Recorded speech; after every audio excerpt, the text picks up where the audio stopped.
Another day on the New York Stock Exchange began with declines. This is a reaction to China's response to U.S. tariffs. China announced a 34% tariff on all imports from the United States.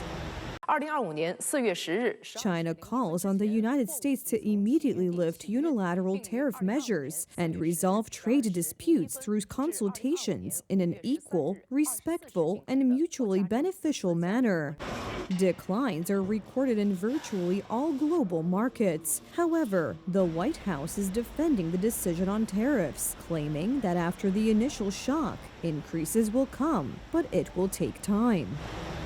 I think our markets are going to give it a little chance, but we're taking in jobs, we're taking in industry, we're taking in trillions of dollars. I think our markets are going to give it a little bit of time, but they've already started construction on numerous plans. As experts explain, the current market situation is mainly related to investor reactions. According to analysts, the largest corporations, which have lost the most so far on the president's decision, need to develop a new production strategy. President Trump's ultimate goal of bringing bringing manufacturing from abroad back to the U.S. That's not going to happen overnight. It takes time for factories to get built up. It takes time to hire workers.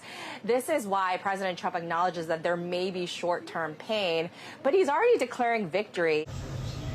What's more, Trump himself admits that he is open to negotiations, called for by, for example, the Italian Prime Minister and the British Prime Minister. There was a lack of negotiations before the White House decision, which experts say was a big mistake by Brussels. At the Italian and European level, we need to start dialogue and negotiations with the United States to find solutions. What direction do I think the negotiations should go? Toward abolishing all tariffs, not multiplying them. This is not a matter of hope. I believe that this is what needs to be done for our interest, for the interest of our economy, for the interest of Europe, for the interest of the West. And that's why I'm pursuing what I think is right. At the other extreme are countries like France and Germany that want to go to a tariff war with the Americans. C'est une ampleur qui est en tout cas inédite. The scale of the impact is unprecedented. However, at the beginning of this meeting, I want to emphasize that the real scope and negative consequences will be felt primarily by the U.S. economy itself.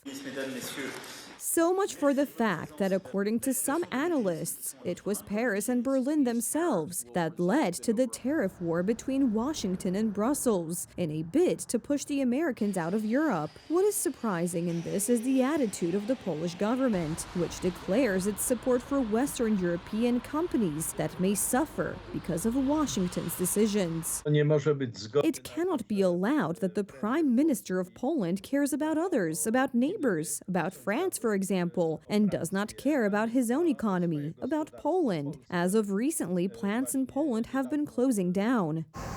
An unexpected effect of Washington's decision is a sharp drop in oil prices, with OPEC's planned increase in production being maintained despite the market situation. Fuel prices will fall by leaps and bounds. This is very bad news for Moscow, which is financing the war with Ukraine precisely from oil sales. If U.S. oil breaks through the $60 level, we could really witness a big change in expectations of the future inflation trajectory. This will be very welcome and beneficial for the economies of Western Europe, but will be very negative for the Russians. Therefore, in my opinion, there will soon be claims that oil declines represent such a tool for the Americans to replicate such negotiating tactics from the 1980s, when Ronald Reagan negotiated with the USSR authorities.